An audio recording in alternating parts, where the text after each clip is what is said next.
called as DateTime. And what this DateTime does, it tells information about the date as well as the time. Now, how do you create a DateTime? And let's say you probably will need some date time value when you are, let's say, booking an appointment. So you wanted to know that this on particular day, this is the time that the appointment would be.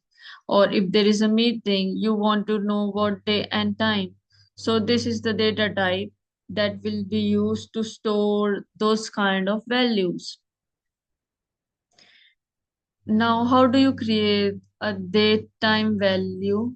In order to create it, it's very simple. You're going to use this class called date time. Now, this class is already available in Salesforce. So if you want to go ahead and take a look at the class, you can take a look by going to the developers guide like this.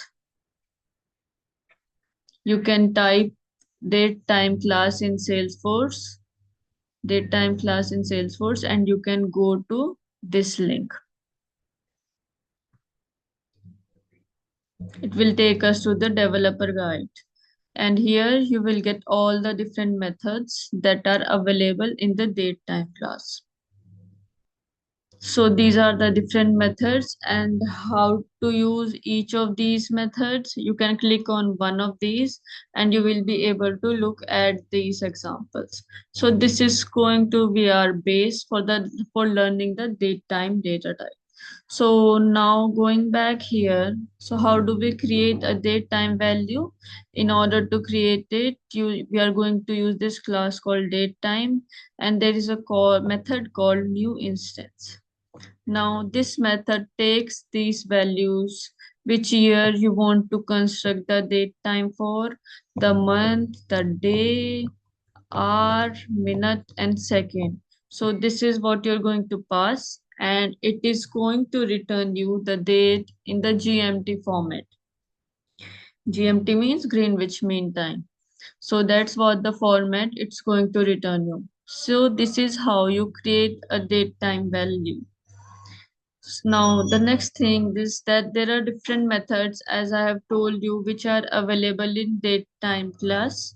Now, most of the methods are self-explanatory, but this is the one method that we use do often in our day-to-day things in the Salesforce.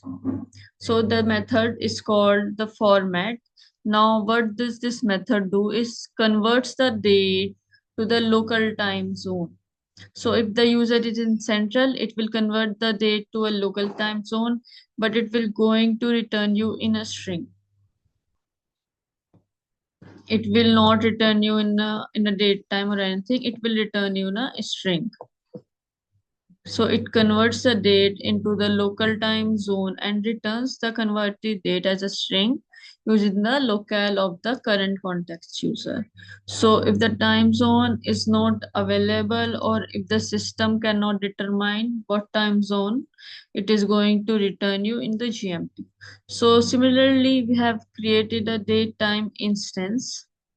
We have created date time here. This is the variable that we are using to store this date time value, and we are using this format method. And what does this format method is going to do? It is going to convert into the something like this, and it will tell you that hey, this is the year is 2024, 7 is the month, 15 is the day, and 5:22 is the time, and it's going to be in the AM. So this is what the output of the program would be. So in order to store a date time value, you are going to use this date time dot new instance. And this is in the new instance, you are going to pass this. This is going to be the year, this is the month, this is the good day, and this is going to be the hour, and this is going to be the minute, and this is going to be, and this 4 is going to be the second. Now let's go ahead and do some examples related to this date time in the next tutorial. So let's meet in the next tutorial. I will see you then.